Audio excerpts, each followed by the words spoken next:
two packages here for the post office. This and this letter. And some mail.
Outside. The weather says 4, so all I know is it's cold.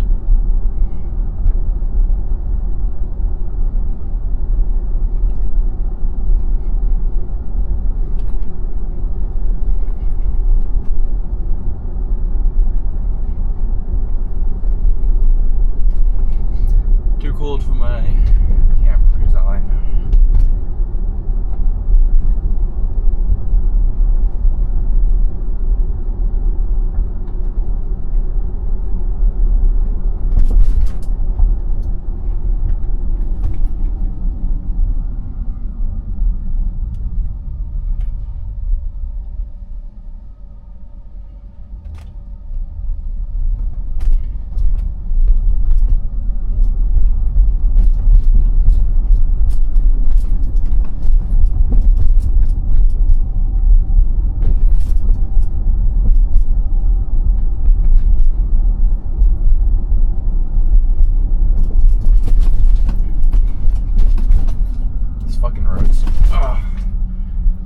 Someone fucking fix them.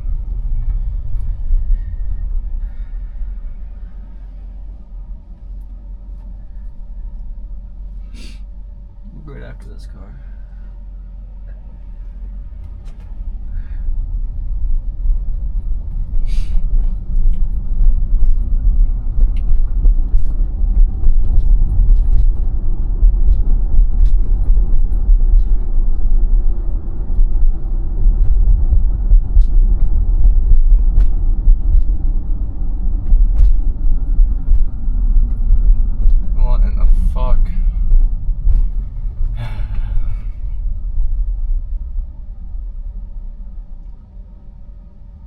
They're not gonna let me leave. We'll do a shortcut here.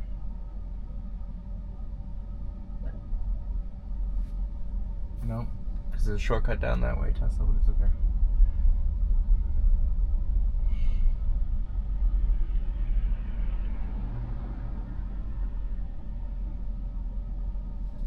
Let me go around.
out of that fucking turn. That one fucking turn, you always do that shit. You go the wrong fucking way.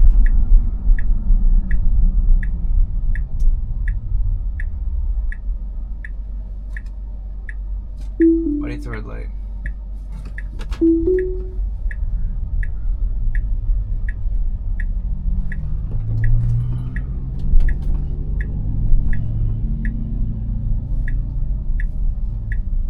Oh, it's handicapped though, but thank you. That was great. It's just handicapped. Well, park at any of the spots, please.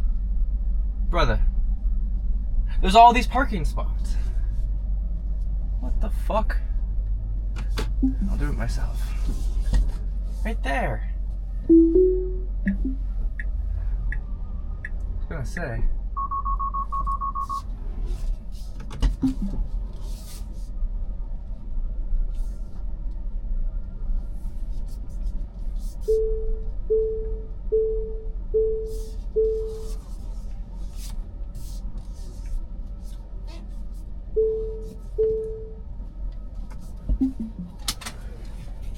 Probably around late October, November, which is when they usually do this kind of stuff. They're going to release this whole new generation of MacBook Pros with M6 Max and M6 Pro.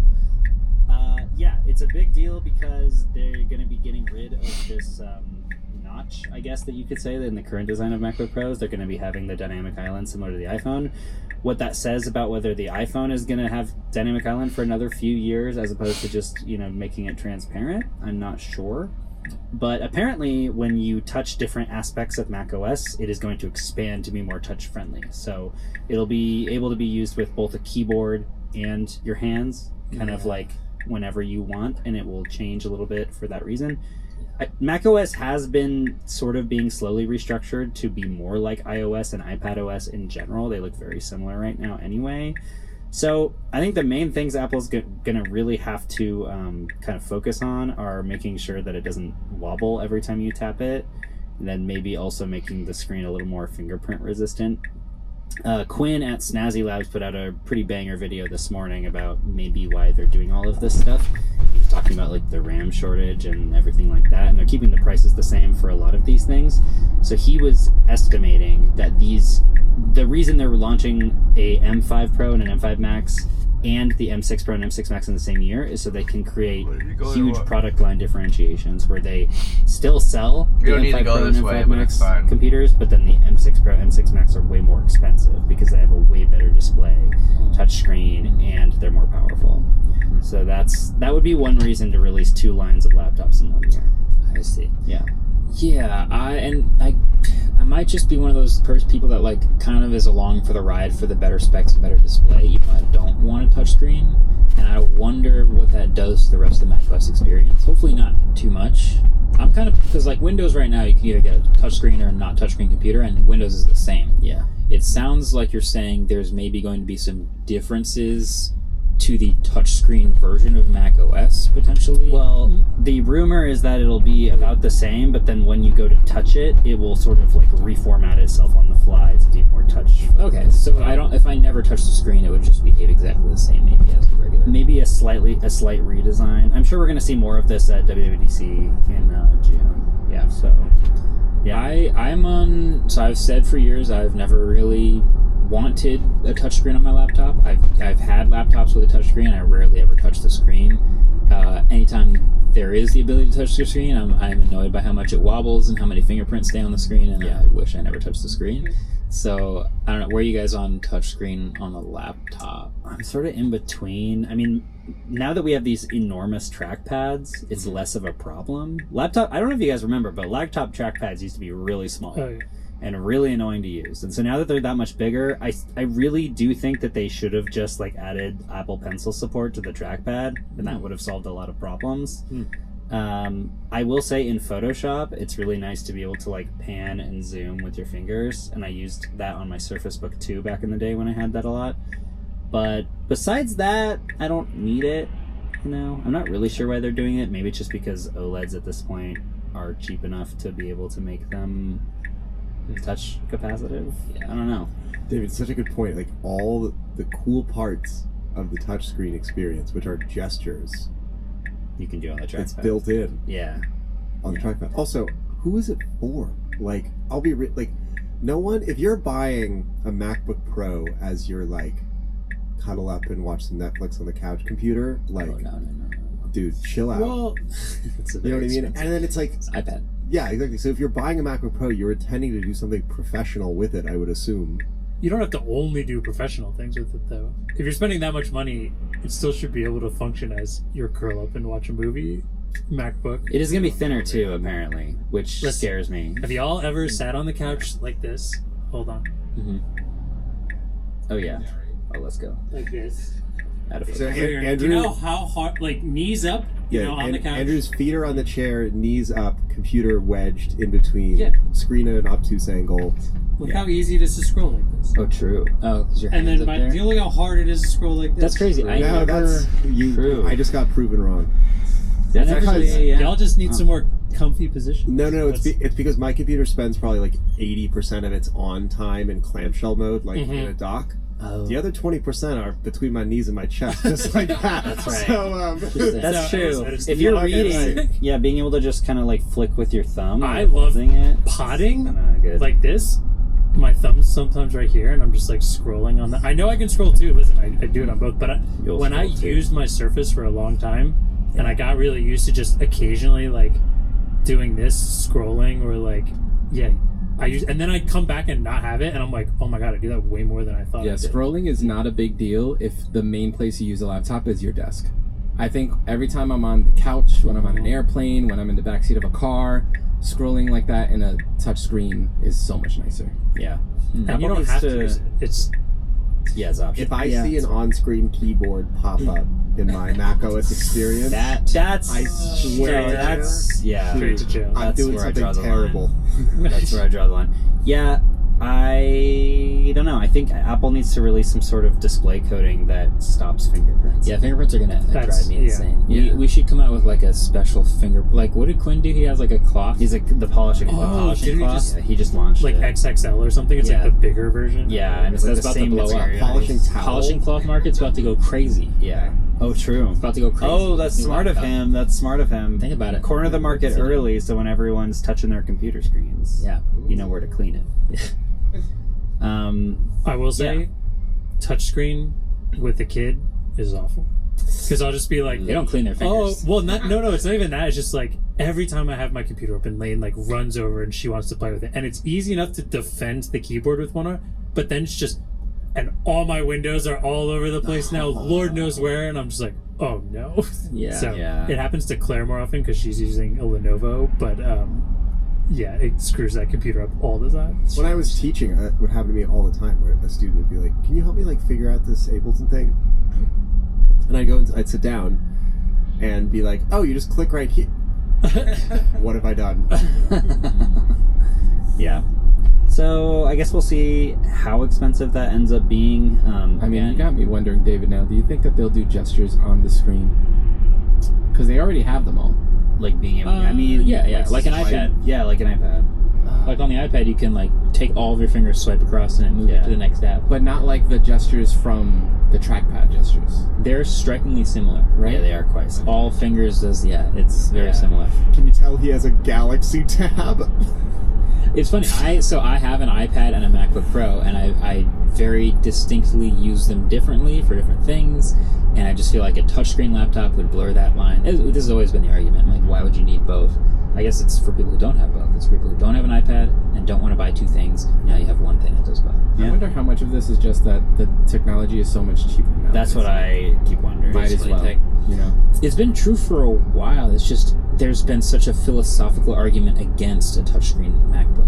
Yeah. For forever. Well, there was that famous like Steve Jobs keynote where he says that your arm's going to turn into a gorilla arm if you do that, and you're going to like break your screen or something. He's said a lot of things that they've gone back on though before. He said, I mean, who wants a stylus? Ugh. Yes, Remember that? that's He true. hates styluses. Got 10 perfectly good styluses right here. To be fair, I think that was for phones mostly. Introducing Apple Pencil. But, yeah. I guess That it's was never for to the phones iPhone. mostly. Yeah. But yeah, we'll see how this goes. So that's a rumor mill thing. We all know, well, we all expect a whole bunch of new laptops and a bunch of other stuff that we talked Next about last week. week. Next week. Yeah, we're going to get that cheap MacBook next week. So if you haven't already subscribed to Waveform, Promise. get subscribed.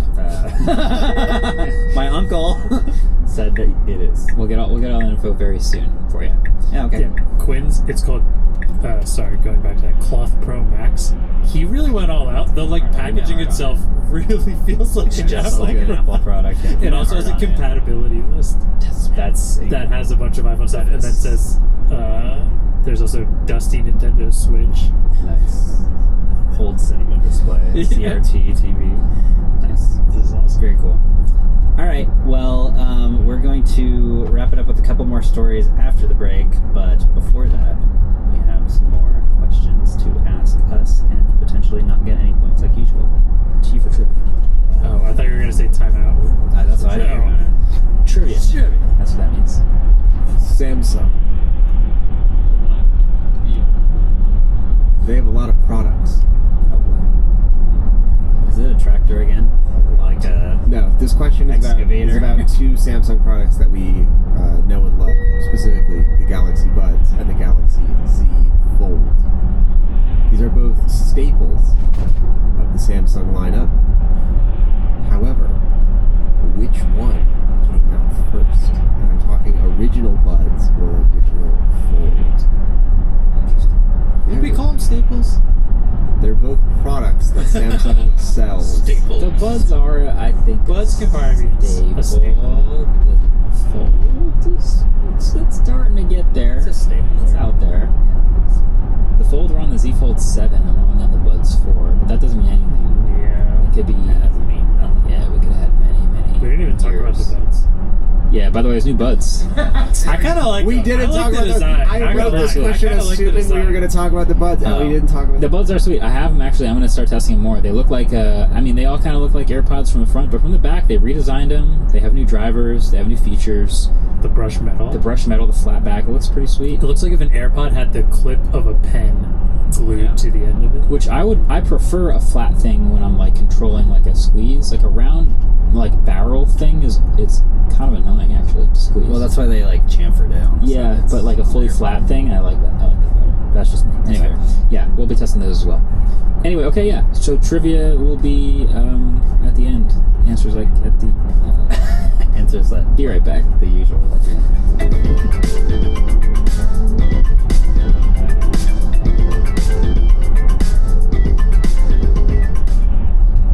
Support for the show comes from Anthropic, the team behind Claude. So when you're deep in something, figuring out how a new chip architecture works, or trying to understand why an update broke something you built last week, you need a thinking partner that can keep up. Claude works through those problems with you. Not a quick summary and move on, it digs in. For developers, Claude Code runs directly in your terminal, so handed a task, writing tests, refactoring a module, tracking down a bug, and it takes it from there without you walking it through every single step. You can kick off multiple tasks in parallel and come back to finished work. If you want that level of capability without ever opening a terminal, that's where CoWork comes in. Point it to a folder on your computer, connect your tools, and it handles the heavy lifting, organizing files, synthesizing notes into reports, building out spreadsheets, while you stay focused on the thinking that actually requires you. And one more thing worth knowing, ads are coming to AI. Anthropic committed to keeping Claude ad-free. Your conversations won't be shaped by what someone else paid for. Try Claude for free at claude.ai/waveform and see why problem solvers choose Claude as their thinking partner. All right, welcome back. We got to talk about weather a little bit more. I was waiting for someone to say the dad joke. Whether or not. I couldn't think of one fast enough. Whether or not. Mostly because, okay, so I've talked about weather in the past on this podcast, mostly because I think a couple weeks ago I was comparing tech YouTube to weather YouTube, and I'm sticking by that. There's so many parallels between the two, especially because we just had another blizzard. I don't know if you guys are... Did the weather stuff hit your feeds at all? Definitely hit my Am I block. the only one? My feed's been filled with other garbage. You didn't go to youtube.com during the great blizzard of 2026? The one 2 weeks ago or the one... The one like 3 days ago? I did not. Or I did not have it. My feed was full of all the YouTubers were live at the same time, opening up camera feeds, showing the live precipitation totals in different places. Were they interviewing people on the streets? Some of them. Yeah, one of them had a feed of... Ryan Hall had a guy who was like... He had a feed of someone who was just walking through New York City during the blizzard. Just walking around and different stuff. It was pretty cool. Cool. I like the blizzard is fun. Yeah, anyway. Wait, so... which Ryan Hall are you talking about? Ryan Hall, y'all. Okay. He's a weather YouTuber. Ryan Hall, y'all. I see. Yeah. That's a great name. That's his name. That's a YouTube name. So shout out to Ryan Hall. He's got a whole thing. But a lot of people, when I talked about weather apps on social media, like to bring up that the founders of Dark Sky actually recently came out with a new app called Acme Weather. And I just want to point out, they emailed me right before it went live, and they were like, "Hey, Marquez, this is I'm one of the founders of Dark Sky, and we actually got acquired by Apple, and I left Apple, and we started this new thing. And here's a link to the test flight." And I was like, "This could be the greatest phishing email of all time," because it's so specific to what I would insta-click. I clicked it immediately, downloaded it without even checking. Clicked it so fast. You mean your OpenCloud bot Yeah. clicked it on your behalf? Yeah. Yeah, man, I immediately downloaded it. So it's called Acme Weather, and it is a similar in a few ways in some features, but it also has some new aesthetics to it. But it is a new weather app. It's iOS only right now. It's paid. Many of the good weather apps are paid. I'm just going to get it out the way ahead of time just so you know. But it is pretty good, I would say, and I've been playing with it for the last couple of days. I'm just upset that this is the first time I'm hearing about it. Really? That you had access to this That's- before it It's even launched. funny. I've Yeah, we didn't. I dropped almost- this Slack. Nobody. no, I kind of assumed that we'd all seen the headlines. Yeah. And just were gonna try it. Well, sure. But like, I can't try it because it's iPhone only. Yeah, that's fair. That is fair. Well, we'll toss a screenshot or two in the pod for those of you who haven't seen what it looks like yet, but it kind of almost looks like, okay, I put a Venn diagram on Twitter of like, there's the pretty weather apps, and then there's the accurate weather apps. yeah. The pretty ones, like the default Google weather app, are almost always not super accurate. And then the ones that have like their own data and that are like the weather.com and AccuWeather ones are really good information, but are like horrible apps. And a lot of people at that point pointed out that Carrot Weather, which is the one that I use, is kind of right in the middle, because you choose what source you have and it looks really good. Acme Weather, I think, also looks like kind of like the Google Weather app. It's pretty good looking, but it has a dark sky timeline underneath, and it has a pretty good radar feature, or map feature, which lets you look at radar, but also things like current temperature, wind maps, and accumulation totals for predicted storms. So I was just I was just looking at this upcoming storm we're expecting in the next couple of days, and yeah, we're supposed to get some more snow. When? This weekend, Sunday, Monday. So I never check weather. It's one of my many faults. I always learn about upcoming storms in this room when we sit down. And Marquez is like, "Are you ready for this storm?" And I'm like, "What are you talking about?" I think we need to enact an app time limit on weather apps on Marquez's phone, because it's getting to be a lot. This weekend I was like, Sunday I'm like, I really hope it doesn't snow that much. Oh, hey everyone, it's like, it's pretty warm outside. There's probably not gonna be any weather. It's like, wait till the low pressure system comes in. I was like, eat it, Marquez. Don't worry, it will get worse. That's my bad. Just because it was like during the day, and you guys were all like, "There's not that much snow." I was like, "Don't we all know it's a nighttime storm?"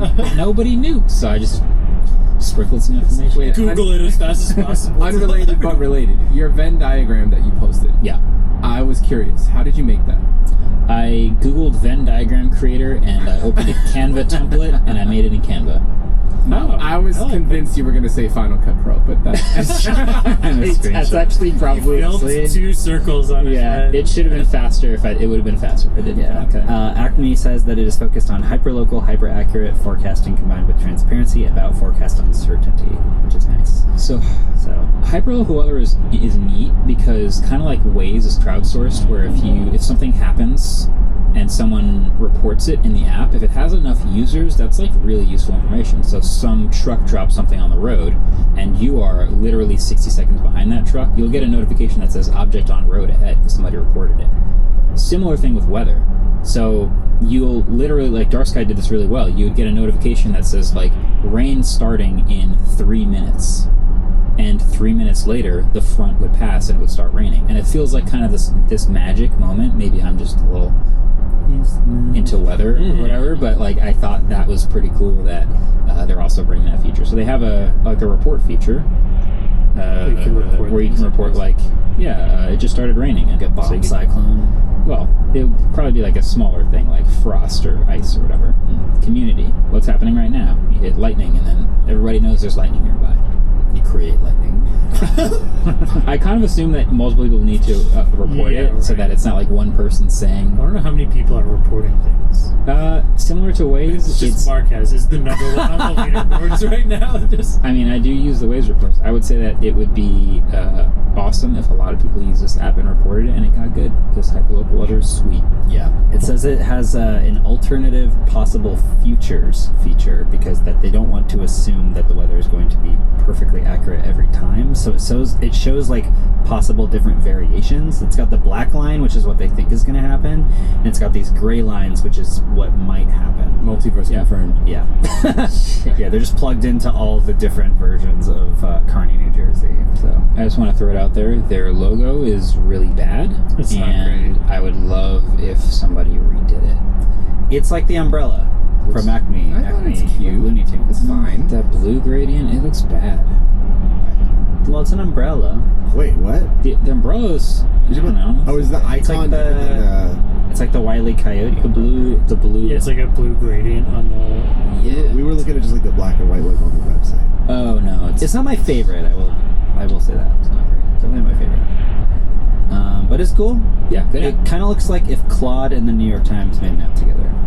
Because Andrew said it was a New York Times looking app, and it has like the Kinda Claude looks- color palette. Everyone needs to stop using the Chobani font. I don't know what font it is, but like, look up Chobani yogurt, like the font.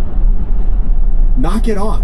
New York Times loves Chobani. I don't know what that. Kind of see what you mean. No, it's everywhere. It's like all the millennial ass DTC I companies. think it's the off-white background that makes it yeah. like Yeah. that. Like the Chobani packaging. All right. Why don't we Well, just make our own weather station so we can just have That would be hyper local sick. weather for the I- studio. The That's water? actually a thing you can Damn. do. Yeah, So wait, that was a question I kind of that's had. what I'm saying. I can't tell if this is a real thing or I'm remembering it incorrectly. So maybe one of you have heard of it, or an audience member has. But I swear my cousin told me about this thing that he bought that he puts up on his garage, and a lot of people in the area have them and are connected together. That's and what I'm saying. It's like wind and barometer and stuff, and it takes down what's happening outside. This is a whole and it's like rabbit a hole. localized. Weather Do you have this? No, Weather. but Why do you not yet. have this, Weather Boy? I should just put one up. Yes, and you have a weather app, or like even like some people have I like want one a of these. dedicated display where it's like you could plug into the data, or you can plug into the data from your own weather station. Yeah. So instead of getting a local report from the Newark weather station about like what pressure and temperature and all that are, you'll take it from your actual weather station. So you'll get your actual We can location. have MQBHD weather. For every bit of Yeah. data you upload to that. the weather network, it mines part of the hash of a cryptocurrency. Weather coin. Weather coin. Well, no, Snow then it would actually have some utility. Let's do one. Yeah, we should. Yeah, we could How do much that. are they? What do I search?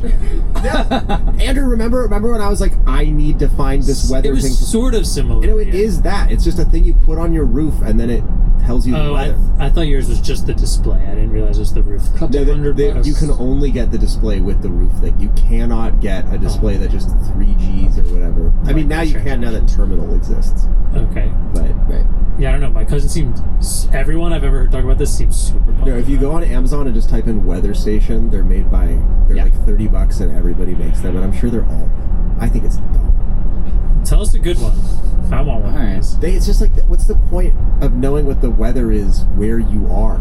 I need to know what it's going to be. I can go outside. outside. and be Casual. like, it's Can't you cold. link up with other people, and then if you get enough people in a localized region, How does that tell you what it's gonna be? That just tells because you. then when it's coming from the helps you west, my adjust. homies to the west are feeding me homies to the- information. Yeah, but- my weather homies. So here's the other thing about weather is there's all these different models that are aggregated and computed by different computers and regions or whatever. Right. So those are based on the weather stations that they use. So then if you have your own weather station that's maybe a little like we're Newark is close by, but Yeah. we're 50 miles away from Newark or something, then you can adjust yours based on how far you are from the weather station that you're getting your information from. Marquez. It's kind of interesting. I think you should buy me one of these because I'm on the west part of New Jersey and you're on the east part of New It's Jersey. So true. it's only beneficial for you if you get me one. New Jersey is a pencil-ass state. You're like 3 minutes away from Dude, each no, other. but the coast So thing that's is my commute in the morning. distance from the coast is crazy. You got half as much snow as we did. I know. That's Usually I get more snow than you guys. rise too. Yeah. Both times this time, I've gotten significant. This was a coastal storm that dropped 22 inches here and 8 inches there. Like that's because the weather stations. You know, I know neither of you are in the dating world right now, but you would be killing it talking about the weather on your dates. You'd be like, that would not. The weather. Oh, let me tell you, this would not be a dull conversation. We gotta move on, guys. This is insane. I just want to shout out weather committee. I appreciate it. Yeah. Just saying, we could start with Marquez. I'm not against it. I'm gonna start googling weather stations. I'll use the company card. All right. Well, Let's sum up this story. We'll alternate words. Okay. Individual words. Yeah. Okay. All right. Here we go. Ready? Yeah. Do I start? Yeah, you can start. Okay. Discord Is not gonna scan your face or other children's. faces. Yeah. Until later. Late. Yeah. Yeah. Damn, almost good news. If you guys, if you guys remember our Super Bowl episode, technically true, it was after the Super Bowl. Discord got in a lot of heat because they decided that they were going to do age verification via scanning your face if you were a child, if their algorithms decided that you're probably a kid using various different factors. One of the ways they were going to verify that you were not a kid actually was to scan your face. They got a ton of pushback on that. A lot of people went back to the good old TeamSpeak back from, the 1900s. And they said, oopsie, that was a bad idea. So they are now delaying the age verification functionality until the second half of 2026. Before it rolls out verification, it's going to add more ways to verify, like adding a credit card to your account, because that basically just tells you how old you are, etc. It will also include documentation for every verification vendor that they've used. It will add a spoiler channels option and publish a technical blog explaining how all of their age verification systems work. So they were trying really hard to win back the trust of people, of the kids, and the adults, because nobody wants their faces scanned, especially since they had like a data breach before this in which everyone's data was like leaked and it was not good. So first nightmare. Now we can do trivia.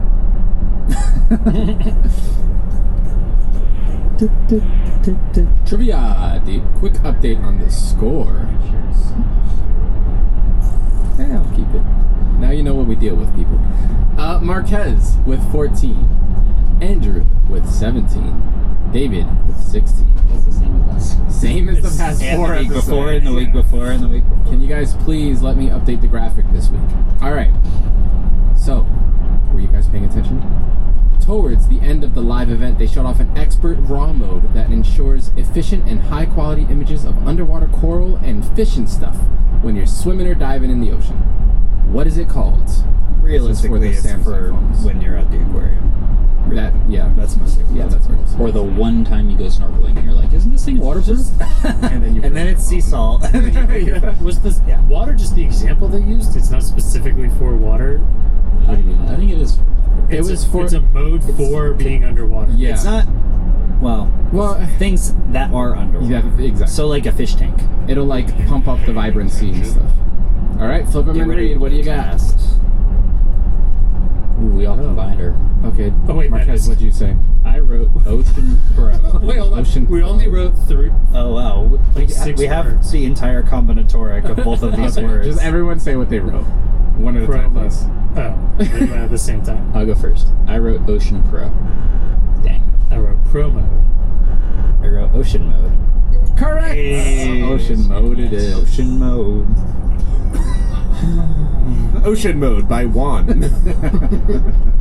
Oh, that's tied for the mode. lead. Yeah.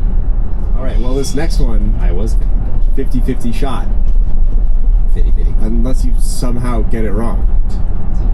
Well, isn't That's part of the 50-50. yeah? That's one of the 50s, isn't it? That's not how that works. That's why we're podcasters. And not mathematicians. Never thought of it like that. It turns out I've just bodied every 50-50 shot I've ever had. I didn't know losing it was an option. Oh shoot. I like that. Guys, what mentality. came first? The Samsung Galaxy Z Fold or the Samsung Galaxy, or the Samsung Galaxy Buds. There's no letter with the buds, right? It's not like the P Buds. Galaxy Buds. There's a Galaxy, but the number's after the Fold 2, and there's a letter there. It's the Z Fold 5. That's just because they have so many phones. You gotta separate them with letters. Oh wait, I thought the Buds did have. No, they do have a number, they don't have a letter. They don't have a letter. It's not like the Samsung Galaxy J Buds. Ooh. But imagine. Z. Well, it's actually the Samsung B UDs. Alright, Okay. guys. Who would like to read their answer? Did you guys all write the same thing? No. Who has the different thing? It would be really sad. I really like the font that you Kez used, has Marcus. Thank you. I don't know why your writing looks different in that, but like Big brain. I'd buy that as a font. Not gonna lie. Impact. So I said the Buds came first. I'm Oh. so Okay. sorry, Marquez. I know the reason. I'm so sorry. You can say the reason. It's because they didn't used to be called the Galaxy Buds. That was my guess also. Yeah. Wait, what? The Samsung earbuds used to be called like something else. What do they used to be called? Do you remember, Adam? You were the sound guy. Yeah, I do not remember. They were called something else. I picked this because it felt like the Buds was the obvious answer. I know the watches used to be called Gear. Galaxy Gear Live or something. Oh, Galaxy is that it? Gear Earbuds. Galaxy Gear Buds. As far as I'm aware, they've always been Galaxy Buds Oh, since the just beginning. Gear Icon X. Oh, yes, that's what it was. Yeah. The Fold came out on Yeah. February 20th, 2019. The Galaxy Buds came out on March 8th, 2019. Oh. But the Galaxy Gear Icon X. Well, that wasn't what I was asking about. Yeah. It's fine. I didn't want any points anyway. It worked out for you then. Yeah. Yeah, nailed it. The race is on. I feel like we need to do a truly extravaganza. So We really do. the points aren't that high though. It's just been a lot. Yeah, because your questions are really, really hard. Are they? Yeah, we never get points anymore. Honestly, the fact that Marquez got the excavator one, yeah, that was crazy. probably we should have just ended My this. own- I think he just deserved to win. That's true. I think that's my only point. At this point, we've written hundreds of trivia questions. Like, I'm doing the best I can. Anyway, yeah, thanks for watching. Thanks for listening. Like I said, get subscribed because you already know that next week we got to talk about all the stuff that gets announced then. Of course, the reviews are coming in, the stuff that came out this week. Hype us because somehow you still can. YouTube definitely forgot about that. They apparently did not hard code that. Yeah, you can just hype channels with over 500. They were like, this isn't going to work at all. No one under 500 is getting over 500. Hey, we did it, and Through hyping? we're still hyping ourselves. It's amazing. So yeah, hype. See you on the hype train. See you next week. See you later. Wait, from it's produced by Adam Molina and Ellis Roven, and partnered with Vox Media Podcast Network, and our outro music was created by Vane Sill. Bingo. That one was David, right?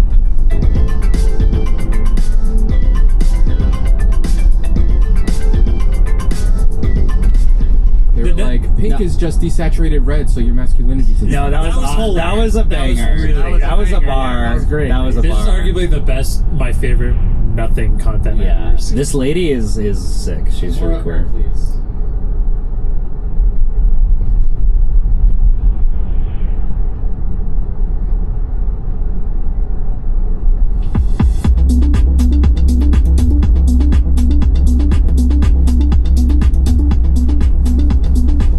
Hello, and welcome to the Apple Insider Podcast.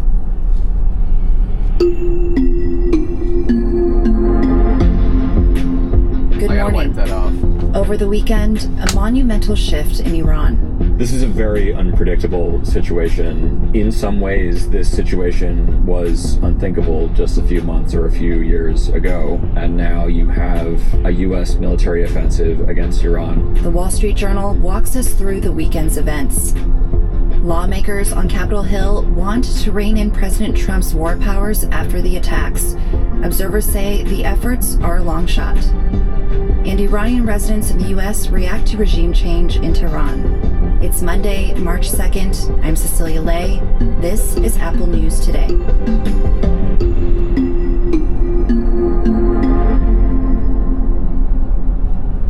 It's been an extraordinary few days in the Middle East. We have hit hundreds of targets in Iran, including Revolutionary Guard facilities, Iranian air defense systems. Just now, it was announced that we knocked out 9 ships plus their naval building, all in a matter of literally minutes. That's President Trump in a video address posted on Truth Social Sunday afternoon. Over the weekend, a joint U.S.-Israeli operation killed Iran's supreme leader, Ayatollah Ali Khamenei, and several other senior officials. 3 U.S. soldiers were killed and 5 more were seriously wounded during operations against the Islamic Republic. Trump gave condolences to the families of those who died, but also warned more casualties are still possible. We pray for the full recovery of the wounded and send our immense love and eternal gratitude to the families of the fallen. And sadly, there will likely be more. Before it ends, that's the way it is. Likely be more, but we'll do everything possible where that won't be the case. Iran retaliated with strikes in the Gulf and Israel, despite losing a significant contingent of its military and political leadership. President Trump decided to launch the campaign in Iran after the latest diplomatic talks between the countries failed to produce a major breakthrough. The weekend's strikes represent a stunning change for Iran's 90 million plus population. This is an absolutely seismic series of events that we've seen in the Middle East in the last 48 hours or so. Jared Malson is a Middle East correspondent for the Wall Street Journal who spoke with us Sunday. You have the Iranian regime now facing a kind of existential challenge to its authority, lashing out in response, launching waves upon waves of missile and drone strikes across the region, both on Israel and on Gulf Arab countries, that has caused chaos. It has shut down the airport in Dubai, one of the world's busiest, and also caused a surge in oil prices, and really just created a lot of uncertainty about what comes next in Iran, in the region, and globally. The publication Haaretz reported that at least 9 people were killed after an Iranian missile hit a bomb shelter in central Israel. And Iranian health officials and state media reported that a strike that hit a school in Iran killed at least 153 people, including children. Malson said that as of yesterday, it was unclear how long this conflict and the United States' involvement and role in it would continue. What we know is that Trump said this would be a major military operation that he says is aimed at dealing a severe setback both to Iran's nuclear program. He said he wanted to raise Iran's missile program to the ground. He said he wanted to, quote, annihilate Iran's navy. What we're hearing from sources is that this is expected to continue for days. Beyond that, we don't really know. What we also don't know is how long either side can sustain this.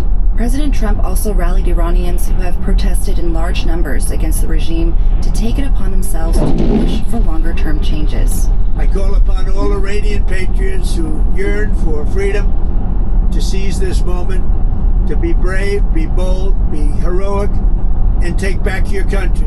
America is with you. I made a promise to you, and I fulfilled that promise.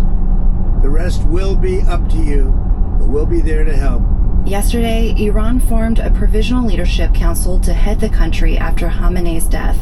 But an eventual long-term successor would be determined by an elected body of senior clerics, a task that has only been carried out once since the establishment of the Islamic Republic in 1979. The New York Times reported that Khamenei, who was 86 years old, had already delegated many responsibilities to the country's top national security official. According to CNN, Khamenei did not have a declared heir. The extent to which the strikes will lead to meaningful, long-lasting change in Iran remains to be seen. There's basically no precedent in modern history in which a government has been overthrown through airstrikes alone, and that's what experts, military officials, and security analysts who follow these things will tell you, is that it's basically never happened. And so it's an open question going forward as to what will this campaign of airstrikes accomplish, and what will Iranians do whenever it's over. President Trump said Sunday he is open to new negotiations with Iran, telling The Atlantic, quote, "They want to talk, I have agreed to talk, so I will be talking to them." Meanwhile, it appears conflict in the region has begun to expand. Israel announced it carried out strikes on Hezbollah targets in Beirut, breaking a ceasefire with Lebanon that started in late 2024. Hezbollah said in a statement it launched attacks in northern Israel early Monday in retaliation for Khamenei's killing. Khamenei was a key supporter of Hezbollah.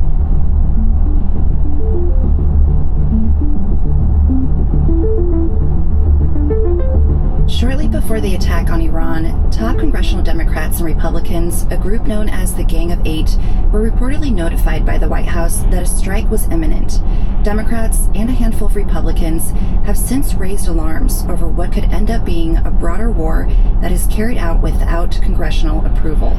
The House and Senate were already set to vote in the coming days on whether to halt further military action in Iran. Democrats like Representative Ro Khanna of California expressed frustration that the strikes took place before those planned votes and with Congress out of session. He called it a, quote, slap in the face. On Tuesday, the Trump administration will reportedly hold briefings for the House and Senate on Iran. Virginia Senator Mark Warner, the top Democrat on the Senate Intelligence Committee, told CNN yesterday that he hadn't seen evidence that justified strikes like the ones carried out over the weekend. I think the president has started a war of choice. There was no imminent threat to the United States. So the decision to put our service members in harm's way and bases around the region in harm's way was entirely based upon the president's decision, not an imminent threat to America. Warner called on the president to come before Congress and request a declaration of war. Meanwhile, Republican Senator Ted Cruz told CBS's Face the Nation that he had encouraged Trump to take this opportunity because, quote, the Iranian regime has never been weaker.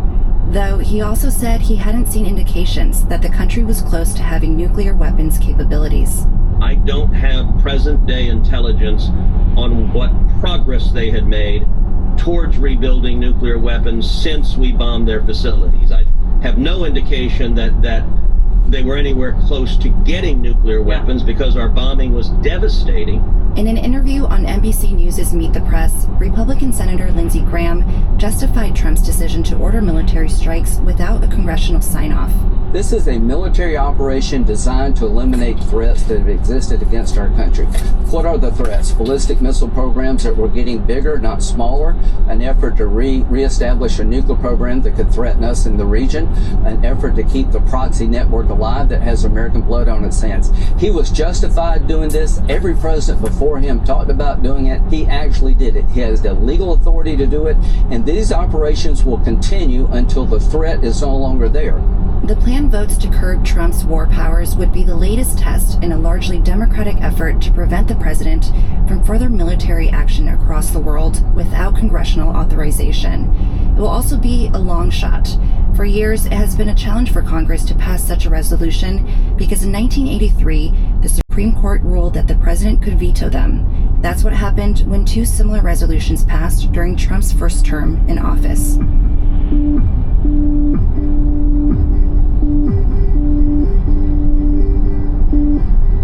Some Iranian Americans across the country are feeling conflicted about this weekend's military strikes and the killing of Ayatollah Ali Khamenei.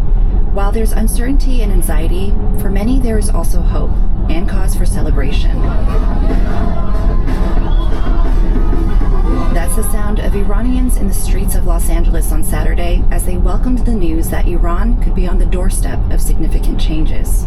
My reaction of this attack is excitement and hope for the Iranian people, for freedom and democracy in Iran. Every single people in Iran knew that the only way that this regime is going to go away is that to attack them. That was Mike Kazaruni and Sagar Fanisalek speaking to USA Today and CBS News in Los Angeles as they celebrated. The Iranian community in Los Angeles is the largest concentration of Iranian immigrants, people of Iranian descent outside of Iran. Corinne Patel is a reporter for the Los Angeles Times. She notes that by 2019, more than half of Iranian immigrants to the U.S. lived in California, and about 30% of them are in L.A. County. The bulk of that community was established here in L.A. in the late 1970s, early 1980s, immediately before, during, and after the Iranian Revolution, but there have continued to be waves of immigration to the Los Angeles area from Iran. Much of LA's Iranian American community reside in Westwood, a neighborhood that's been dubbed Tehrangeles. There are recent immigrants as well as those who have lived in the country for decades.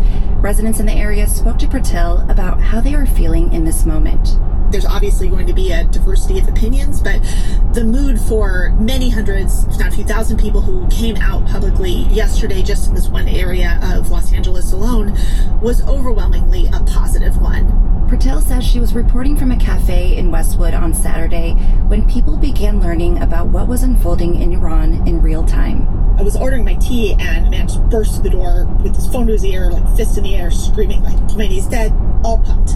I sat with a group of men who had heard the news and then, decided to gather at this cafe to be able to just kind of catch up with one another and say, like, can you believe this? And everybody's phone was just rattling all over the table. Texts from friends, family all over the world, just, in shock. It's very much for this community, very much of a mood of celebration. This was something that people have been waiting for, hoping for a very long time. It wasn't just older Iranians that were excited. Patil says younger generations were celebrating too. A lot of people I spoke with yesterday were really pleasantly surprised by was how many of their children, their adult children who are born in the United States, who are Americans, who don't speak Farsi, who have never set foot in Iran, how enthusiastic their children were about this news as well. I spoke with a young couple yesterday, both of whom grew up in Jewish Iranian families here in the Los Angeles area. And, they said, we've been raised our whole lives in preparation for this day. That this is, even if you have never set foot in the country, this is still something that we have been waiting for. Iranians gathered to celebrate in other cities also. The Washington Post notes that enclaves in places like Houston, Chicago, and New York all shared in their happiness, despite still feeling some dread about the future and their loved ones still in Iran. Meanwhile, several anti-war protests against U.S. actions in Iran were also held across the country in cities including Washington, D.C., Milwaukee, and Indianapolis.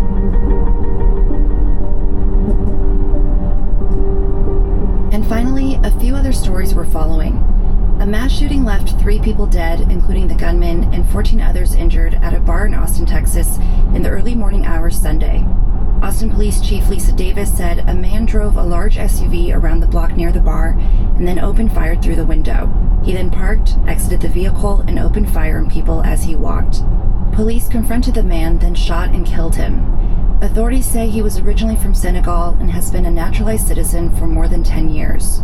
The shooter wore a shirt that said "Property of Allah" and another shirt with an Iranian flag on it, according to the Austin American Statesman, citing unnamed officials. The FBI joined the investigation and, as of Sunday, were exploring whether the shooting was an act of terrorism, but said it's too early to make a determination. OpenAI stepped in to strike a deal with the Defense Department just hours after the Trump administration banned federal agencies from working with the AI company Anthropic. Anthropic's model was the only AI approved for use in classified U.S. military systems. OpenAI now appears ready to fill that role. Anthropic's CEO wanted greater safeguards put in place and said it wouldn't allow its technology to be used for domestic surveillance or fully autonomous weapons. The Pentagon insisted it should be given unrestricted use of any AI deployed for military applications. On Friday, Defense Secretary Pete Hegseth announced Anthropic is now a supply chain risk, meaning any business that contracts with the Pentagon is barred from working with Anthropic. OpenAI CEO Sam Altman posted on X that safeguards were included in their agreement with the Defense Department, though it's unclear how those measures differ from Anthropic's. Planned Parenthood Marmonte, the largest affiliate of the national healthcare provider in Northern California and Nevada, is hoping a new slate of unconventional services will help them attract a new clientele and confront a substantial revenue gap. The Wall Street Journal reports those services include offerings like Botox, IV hydration for hangovers, cosmetic fillers, and a perimenopausal concierge care program. Marmonte leaders say the soft-launched offerings, similar to those available at a med spa, help promote a larger mission of bodily autonomy. They're also hoping the new business model can serve as a framework for others to follow. Last year, Trump's spending bill eliminated federal Medicaid reimbursements for the organization's non-abortion services. Last year, more than 50 Planned Parenthood clinics closed nationwide. You can find all these stories and more in the Apple News app. And if you're already listening in the News app right now, we've got a narrated article coming up next. Esquire reports on how even though Americans are drinking much less, a lot of people still consume alcohol a few times a week. But with research showing that no amount of alcohol is good for you, many are wondering if it's time for all of us to give up booze for good. If you're listening in the podcast app, follow Apple News Plus Narrated to find that story. And I'll be back with the news tomorrow.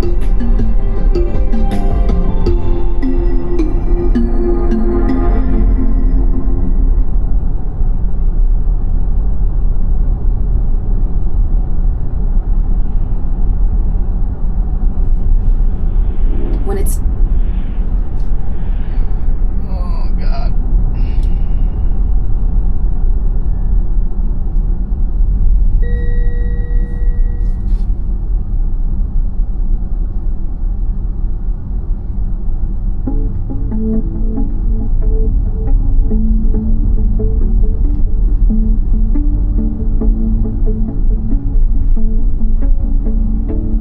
Hello and welcome to the Last Week in AI podcast, where you can hear us chat about what's going on with AI.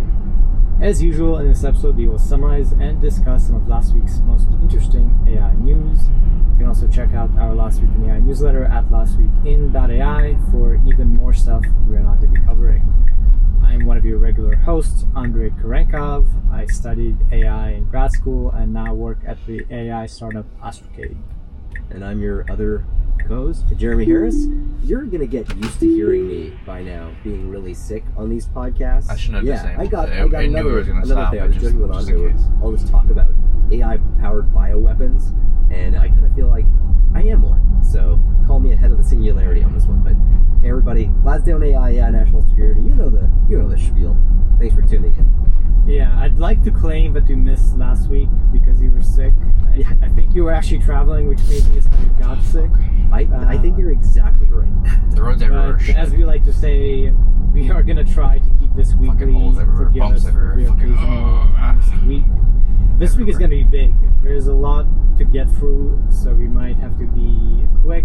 Most of it, I think, the meat of it is all these auto releases. Somehow, everyone decided to release new models that are like mind-breaking at the same time. Opus, of course, Codex, Gemini Deepthink, models from the Chinese companies.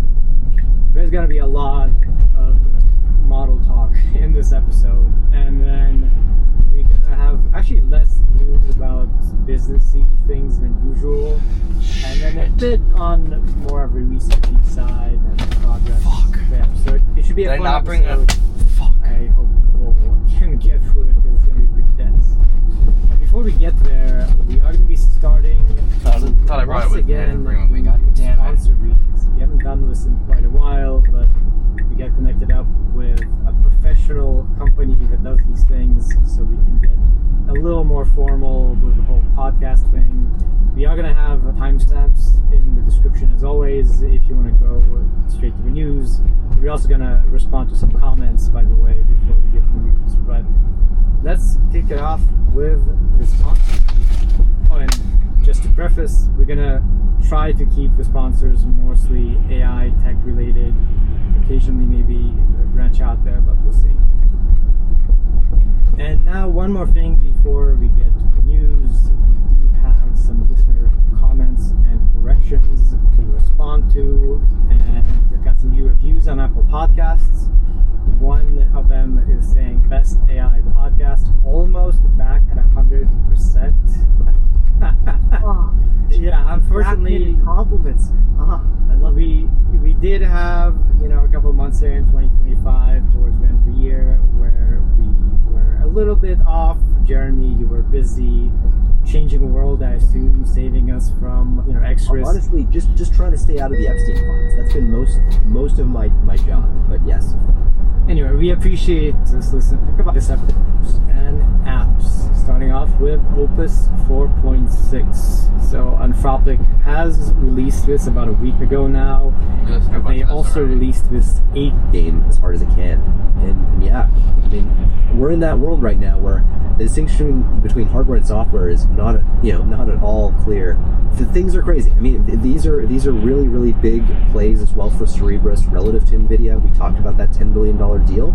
OpenAI is actively, as is the entire industry, desperately looking for options other than NVIDIA with its 87% margins on GPUs rather. So you think about that, right? Every dollar you spend on an NVIDIA GPU, 90% of that is just like pure profit, right? So if you had your own internalized stack, you wouldn't even have to be that efficient to get really good benefits from internalizing that stack. Like, if you do it with 50% margins, you're saving 50% off on your compute budget.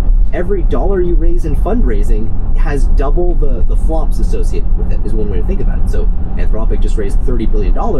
If they're able to access Google TPUs at cost, for example, then that's the equivalent of, like, roughly speaking, a 10x. It's as if OpenAI raised $300 billion. It's a bit of a caricature, but it's not that far off, and something that we often don't notice when we're looking at these headlines. Like, holy shit, actually, he who controls the full stack here has a real advantage, especially with NVIDIA's margins being what they are. Right, and extra note on the limitations or kind of drawback side of Codex Spark. I was just re-reviewing the blog post to make sure I got everything. Codex Spark is not Codex 5.3, so it's kind of confusing. Too greedy that I want Codex 5.3. Am I asking too much? Codex 5.3 too much. I don't want to be but I fucking play. Too much for that. That is optimized for fast inference. So on the benchmarks, it gets 59% on terminal bench. So it's not as ultra capable as the actual GP 5.3 codex, but it's plenty capable, right? And yeah, it's a total game changer to code at this instantaneous output speed. But now we have more powerful models that do harder things, faster models.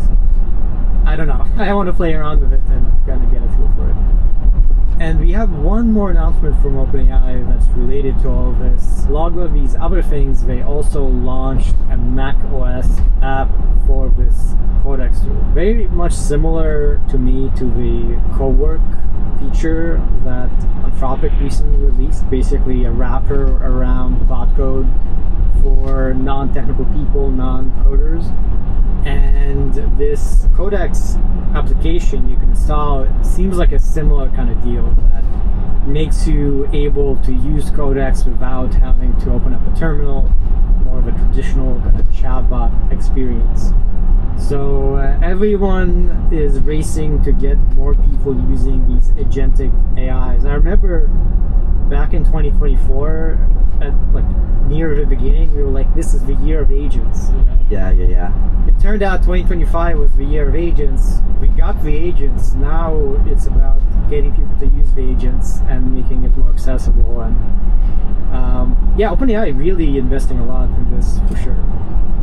And rolling on with all the major kind of mind-blowing model releases, next up, if you're at Google, they released an upgrade to Gemini 3 Deepthink. And this one, in some ways, might be the biggest deal out of these three, at least in particular with this update to Gemini 3 Deepthink. They got a result on Arc AGI 2, which we've covered in the past. It's kind of the abstract reasoning benchmark where, in theory, it more than any other benchmark covers general intelligence, kind of the ability to reason and pick up on patterns and so on. So on this benchmark, Gemini 3 Deepthink, this version of it, got to 84.6 pass rate. That's compared to 68.8 from Opus 4.6 and smaller numbers previous. And then across all the other kind of benchmarks, humanities, last exam, for instance, it got to 48.4, also quite a bit ahead of Opus 4.6. So yeah, now we got a third model release after Opus 4.6 and Codex 5.3, which is even smarter. and even more impressive. And this number in particular on the ArcAGI 2 benchmark kind of took people by surprise, because it's a pretty big leap. And now we need an ArcAGI 3, I guess. Yeah, we keep incrementing. We'll never quite get there. But yeah, and I mean, you look at a lot of these other benchmarks too. Results are similarly impressive, right? International Math Olympiad, 81.5%, right? So you compare that to, say, a GPT 5.2, which is around the 71 mark. So this is like really quite a leap across a number of different, especially these kind of STEM benchmarks, general reasoning benchmarks. One thing that's been highlighted is there doesn't seem to be a system card associated with this model, or I should say system, really. Apparently, and this is coming by way of Zvi Moskovitz, who's sort of a keen observer of the AI safety space. So he apparently checked with the Google representative, and apparently since they view this as a runtime improvement, in other words, just part of the system rather than like, there's a new round of post-training or a significant kind of like model level capability improvement, this comes from the kind of system level. They assess that it doesn't constitute additional risk, so no additional safety workup is required here. And so this is sort of, causing quite a bit of concern and criticism. Basically just like, if you can have a leap like this that comes from, whether it's scaffolding, whether it's just like more compute, more, sort of software-based change, hey, that's the world we live in. I mean, these models have huge untapped capabilities. This is, to some extent, it's what we've learned from the whole RL program in recent years, right? It's not that RL teaches models to reason, it's that it just elicits the latent reasoning capabilities that were often already in the model but weren't noticed. And so what that implies is there may be other ways to unlock latent reasoning capabilities besides RL, and those ways could include just scaffolding, right? Just things that look exactly like this. And so, well, if that's equivalent to RL post-training, maybe there's no meaningful difference between the capabilities of a better system or better model, etc., etc. So I think there's like a really interesting debate to be had here on the merits of what should constitute a requirement for a new, safety case, a new system card. Certainly a capability leap like this, damn. I mean, if we're looking at ArcAGI 2, it was not supposed to be this high this early, and I understand people sort of debating this point. This is a really important one. Yeah, and there's no numbers on sort of the safety side, cybersecurity, bioweapons. There's no evaluation at least on this one, and it would be interesting to see if improving the abstract reasoning, improving the math skills does lead to better ability to hack, better ability to do chemistry and bioweapons. It would be unsurprising if that's true. Now, to be fair, this is sort of like an announcement to show off more than anything. It's only available to Google AI Ultra subscribers, the highest tier, and it's early access in express interest and be given special permission to use it via the API. So you're not able to actually kind of use it at a large scale yet, but I'm sure it's coming, relatively soon. And continuing to roll with announcements, next up we've got a video model, not an LLM, that also was completely mind-blowing. I keep saying this episode, but it really was a huge week. Seedance 2.0 came out, and some people got access to be able to generate with it, and it is a text-to-video model, not dissimilar from what OpenAI has released previously, video from Google, but it is truly next level. Fuck you, bro. The sorts of videos people are producing with it are at the point where it doesn't feel like an AI-generated video. It's hard to explain how, but it just feels or looks more like a legit video. There's no AI-ness to it somehow. Damn. They clearly just trained on everything. Like, ByteDance does not care about copyright, clearly, because there's a ton of examples of people generating, anime, Dragon Ball Z, Breaking Bad videos, Pokemon, like truly as much video as ByteDance could get its hand on, including just everything and anything with copyright restrictions and popular media. And no doubt that's a big part of why it is so impressive. another note here is you can generate video with a wide range